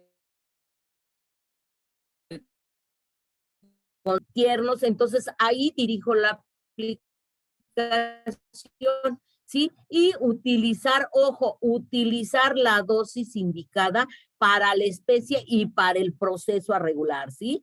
Y entonces así voy a poder tener una respuesta adecuada, ¿sí? Entonces, ojo con eso. Aquí esto es importante porque cuando yo no conozco los efectos que tienen la aplicación de estas sustancias, de estas fitohormonas, entonces voy a estar haciendo costos innecesarios. Recuerden, siempre tengo que tener presente el costo, ¿sí? Jonathan, ¿algún comentario? No, ninguno. Bueno, Ok. viendo esta imagen, tengo la duda de cómo es la aplicación de estas fitohormonas. O sea, ¿se ponen directo sobre la tierra o depende de a qué va dirigido? Depende.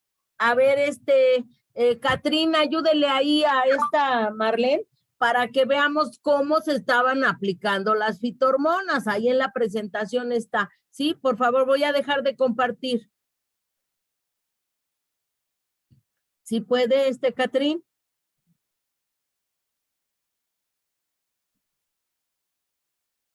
Vamos a donde tiene, ¿cómo están ahí los aspersores? Más. Es otra antes. Aquí está, ¿verdad? Aquí está la botellita, ¿sí? El aspersor, entonces los puedo aplicar por contacto, ¿sí? Es decir, sobre los órganos de las plantas. ¿Y por dónde penetrarían? ¿Quién sabe por dónde penetrarían? ¿Por los estomas? Por los estomas, y también penetrarían por las lenticelas. Pero aquí tenemos también, ahorita en la presentación que yo tengo, los podemos aplicar al suelo. Yo les he explicado muchas veces que si yo quiero enraizar plantas, ¿a dónde las debo de aplicar? Gracias, Catherine, por ayudarnos. Pues en el suelo, ¿no? En el suelo, muy bien, Mafer, en el suelo, ¿sí? Y aquí en esta diapositiva, aquí tenemos que están siendo aplicadas al suelo. Ojo, si ustedes se fijan aquí, ¿sí lo alcanzan a ver? Cómo está con una micropipeta, ¿sí? Vean, esto es una micropipeta, porque recuerden que tenemos que respetar las dosis. En este caso, para que yo calcule la dosis, tengo que conocer la capacidad de mi maceta, ¿sí? Tengo que saber qué capacidad tiene la maceta, la cantidad de sustrato para que pueda aplicar la cantidad correcta y el estado fenológico de la planta. Aquí ustedes se fijan que esta que tengo aquí, tiene un crecimiento mejor que esta que está aquí al lado. ¿Sí ven eso? ¿Sí o no? Sí, sí se ve. Bueno, sí se ve. y entonces, fíjense bien, aquí están enumeradas y etiquetadas las macetas, y es lo que tienen que hacer en la práctica, ¿sí? Vamos a aplicar entonces auxinas y giberalinas, que son las de más uso común.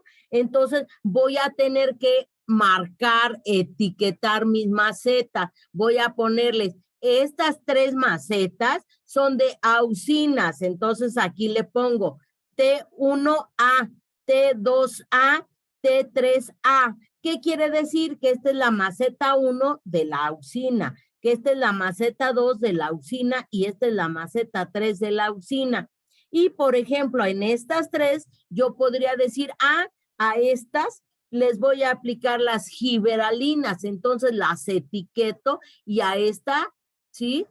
Le pondría T1G, T2G, T3G, que diría que son en donde estoy evaluando el efecto de las giberalinas, ¿sí? Y aparte tengo un testigo. Entonces, aquí podría ser el testigo. ¿Qué quiere decir esto? Que a estas 3 macetas son mi testigo, no le voy a aplicar ni auxinas ni giberalinas para que yo pueda evaluar el efecto de las fitohormonas. Entonces, también rotulo mis macetas y aquí le pongo T1T, T2T, T3T. ¿Qué quiere decir esto? Son mis testigos. A estas 3, en vez de aplicarles auxinas o giberalinas, les aplico el riego normal y después voy a evaluar, ¿sí? ¿Tienen dudas hasta aquí? ¿Sí saben lo que van a hacer en la práctica, Mande? Una pregunta. Ay, a ver, Paulina, y después Catrín o Marlene. A riego normal se refiere a que, o sea, todas se riegan igual. Y a todas les voy a poner la misma cantidad de riego. La diferencia va a ser que al testigo no le voy a aplicar nada para poder evaluar cómo es el efecto de las auxinas y cómo es el efecto de las giberalinas. En el caso de los enraizadores, ¿sí? Lo que se hace es que se saca la planta después de, por ejemplo, 10 días o 15 días y se miden las raíces de cada uno de los individuos. Y entonces ahí con esas mediciones, por ejemplo, en el T1, ¿sí? De giberalinas, la raíz medía 5 centímetros en una planta, en otro 6 y en otro 7. En el T2 de giberalinas, una planta medía 6, otra 7 y otra 8. En el T3, una planta medía 4 centímetros, la otra medía 2 y la otra 3. Y saco un promedio. Entonces ya digo, el efecto de las giberalinas es un efecto que favorece la formación de la raíz, su crecimiento. Este es un ejemplo, ¿eh? No lo tomen así. Entonces ya digo, las raíces aumentaron en promedio 5 o 3 centímetros, dependiendo el resultado que me haya hecho. En el caso, si yo estoy evaluando auxina, pues hago lo mismo con las auxinas y haría, dependiendo si es raíz, si es tallo. Y en el testigo también veo, pues la raíz de las plantas que no se les puso tratamiento, pues la raíz creció en promedio 2 centímetros. ¿Sí entendieron cómo van a ser sus resultados? Y otra pregunta, ¿cómo sabríamos de la raíz? ¿Cómo sabríamos el tamaño de la raíz si está Porque saco la planta. Eso es algo que se llama un muestreo destructivo, porque saco la planta, la mido y la puedo volver a meter, ¿sí? Inmediatamente. Ok, sí. Gracias. Si estoy evaluando raíz, si estoy evaluando enraizadores, si estoy evaluando, por ejemplo, otra característica, tamaño de botón, pues mediría los botones, ¿sí? Si lo que quiero evaluar es el tamaño de los botones, ¿sí? ¿Qué material van a utilizar para hacer esta práctica? Las semillas que hicimos de la práctica de germinación, porque ahí sabemos el porcentaje de germinación. Todo el grupo tiene sus porcentajes de germinación, tienen sus plantas, tienen su material vegetal. Sí. A ver, vamos. Sí. Gracias, Mafer. Sí. Gracias, Allen. Jonathan. Berenice, escribe en el chat si tiene o no tiene. Jocelyn, escribe en el chat si su audio no funciona. Sí, yo sí tengo. Eso, gracias. Carlos, Diana y Naomi. A sí. Diana y Naomi, ¿qué les pedí que investigaran?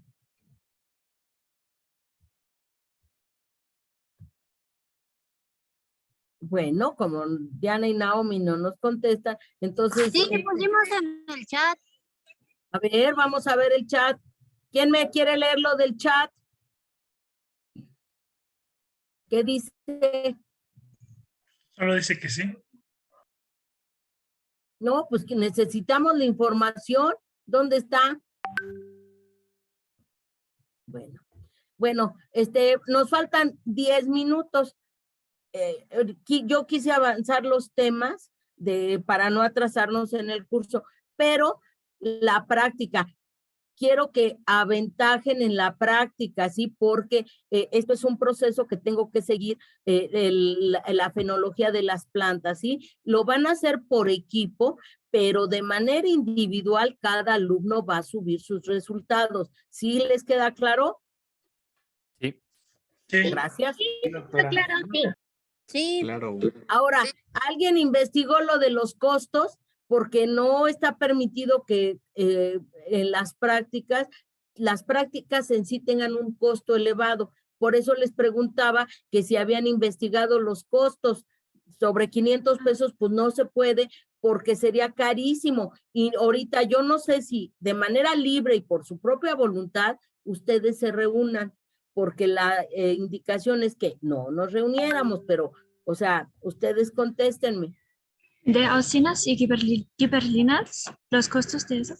Yo llamé en el Home Depot y me dijeron que cada uno cuesta algo como 130. Entonces en total como 300 o 200, entre 200 y 300. Entonces, ahí en el Home Depot es un poco más económico, pero tendrían que ver la posibilidad de dividirse, ¿sí? Las fitohormonas. Entonces, la verdad, tengo muchos cuestionamientos en sí hacer la práctica ahorita en esta semana o hasta que regresemos, siempre y cuando nos autoricen la parte presencial. A ver, levanten la mano quién vota porque en las vacaciones realicen la práctica. O hasta que sea de regreso. Paulina, Jonathan, Alan, Miguel, Diana, Miguel, el otro Miguel, Jacqueline, Carlos, son 2, 4, 6, 8. Los otros dicen que no votaron, ¿verdad? Son 2, 3, 4, 5, 6, 7, 8, 9, 10, 11. No, pues ganaron los que no se haga la práctica, ni modo. Entonces no hacemos práctica, pero sí quiero que tengan sus macetas, que las cuiden las plantas, ¿eh? Si no presentan resultados, porque descuidaron las plantas, les voy a poner 5 en la práctica. ¿Estamos de acuerdo? La mano arriba. Sí. La mano arriba. Muy bien, gracias a los que...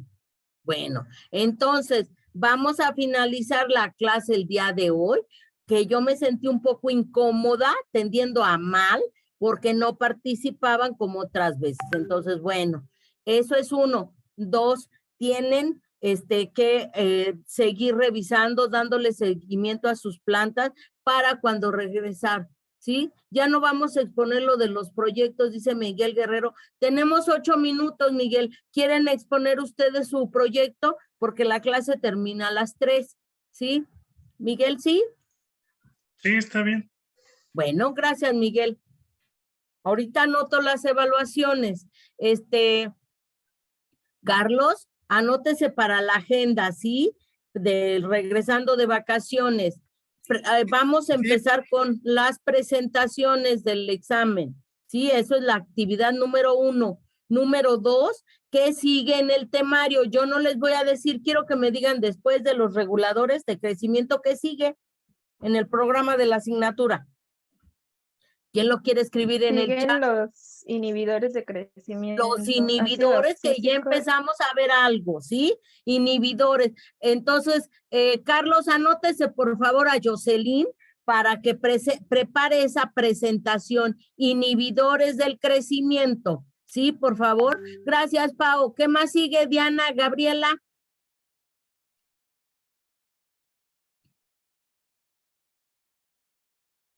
¿De qué? De lo de después del de los programa. No, que sigue ahorita irnos de vacaciones. Ándele, Miguel. Uso técnico de bioreguladores. Uso técnico.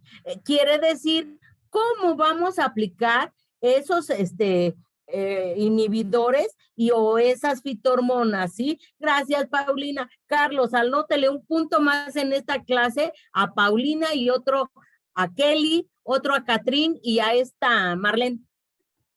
Por favor. En esta clase, no en el promedio general. Gracias, Catrín. Bueno, ya vamos a exponer.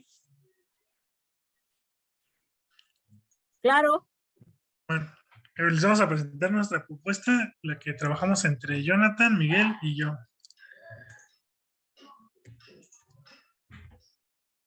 Bueno, nuestro proyecto está ubicado en la localidad de Santa Rosa, en la Ciudad de México. Esta localidad se encuentra muy cerca del desierto de los Leones, en la alcaldía Coajimalpa. El clima es templado húmedo con temperatura media anual de 12.9 a una máxima de 22 grados. Las horas de luz diaria son de 6 a 7 horas y es una luz indirecta, ya que esta luz traspasa los doseles de los árboles.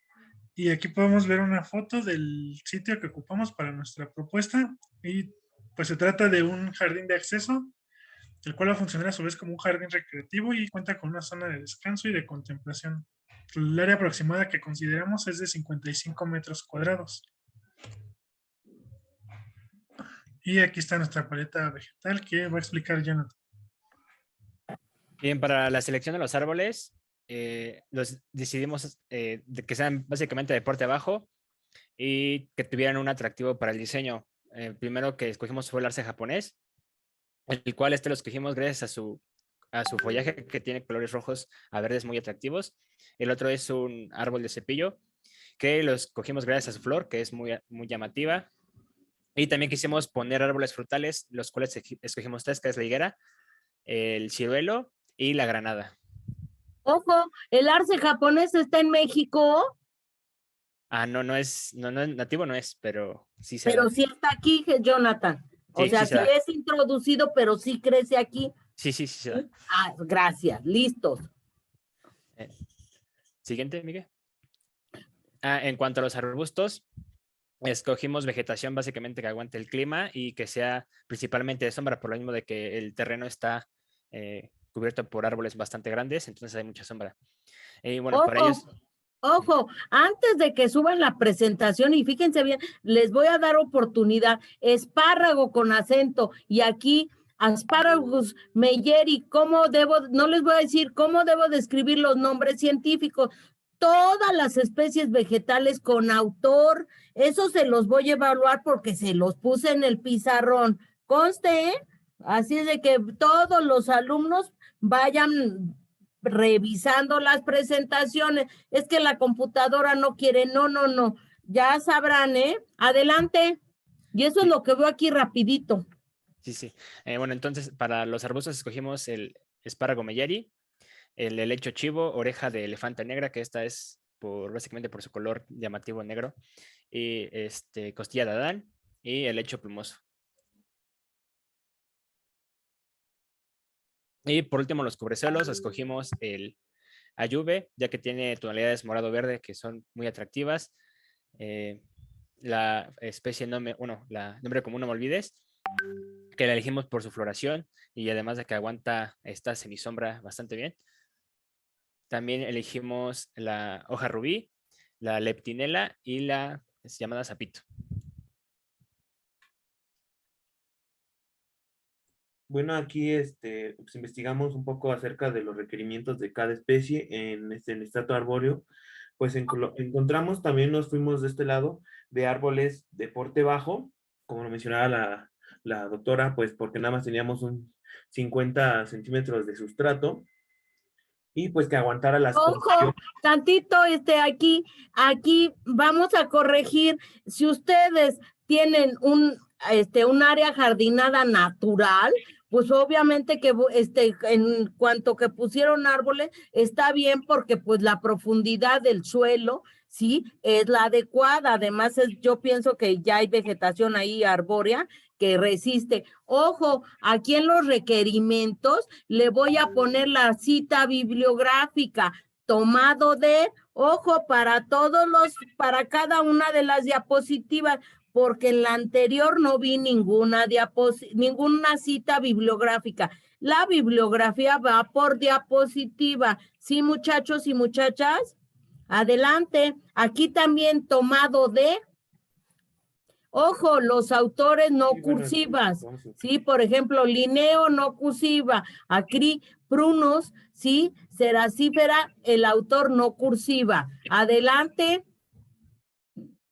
Y pues ya continuando, pues igual buscamos algo que compartieran, que crecieran debajo de los doseles y como lo mencionaba mi compañero Jonathan, por esta parte de los arbustos igual, pues principalmente nuestros sustratos se componen de tierra negra, tierra de hoja y tepojal en distintas proporciones dependiendo a pues la que requiera cada especie.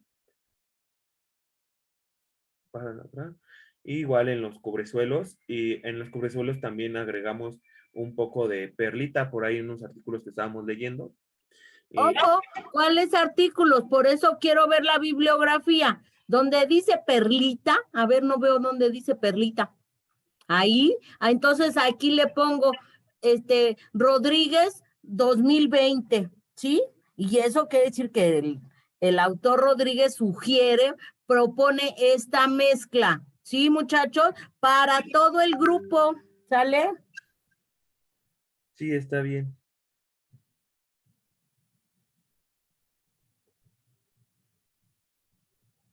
Y pues ya aquí es un poco el diseño, vista en planta.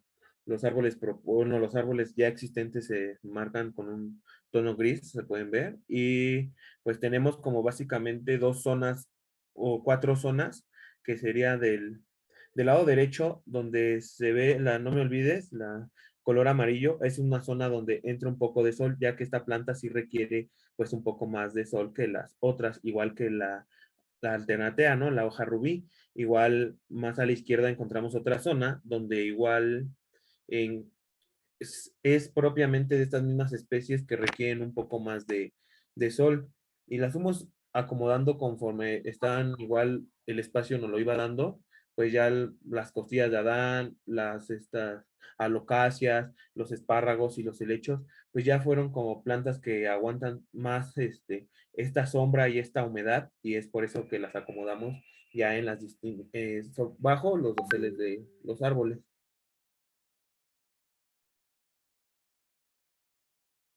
Y pues aquí se Mira, puede esta ver está bien bonita. la distribución pues de estas especies, ¿no? Igual en los árboles optamos por las especies como los frutales que sí requieren sol, pues ponerlos en estos puntos estratégicos donde reciban el sol, ¿no? Igual el arce, pues sí nos aguanta un poco más bajo los doseles, y pues lo pusimos en esta parte. Y pues ahí se puede ver un poco la distribución de la vegetación en el espacio. Y pues aquí ya podemos observar unas imágenes objetivos. Al igual, pues, mejoramos un poco el acceso de la casa, y pues creamos una zona de estar al fondo, también se puede observar. Aquí les falta señalar lo que nos dijeron al principio, ¿sí? ¿A qué corresponde cada zona? Está bonito, me parece bien, pero nada más hay que anotar aquí en esta diapositiva imágenes de objetivo, y aquí cuál sería. Hay que anotarle de acuerdo a lo que iniciaron platicándonos. ¿Sí, muchachos? Sí, doctor. Está bien.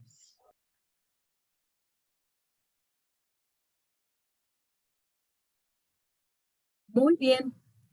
Y la bibliografía. ¿Cuántas diapositivas tenemos? 14. No, pues sí, pero está bien. Me parece bien esta presentación. Si los demás equipos tienen 10, perfecto. Muy bien. Sí, le aclaré la duda, Berenice. Sí, ok, gracias. Bueno, entonces, muy bien, me gustó mucho esta presentación. Acuérdense, antes de subirla, o si ya la subieron, la pueden corregir todavía, ¿sí? Porque ya en las que suban, yo voy a corregir y va sobre la evaluación. ¿Dudas? ¿No?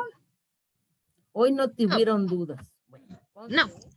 Gracias, Kelly. Gracias, Catrín y Marlene. Bueno.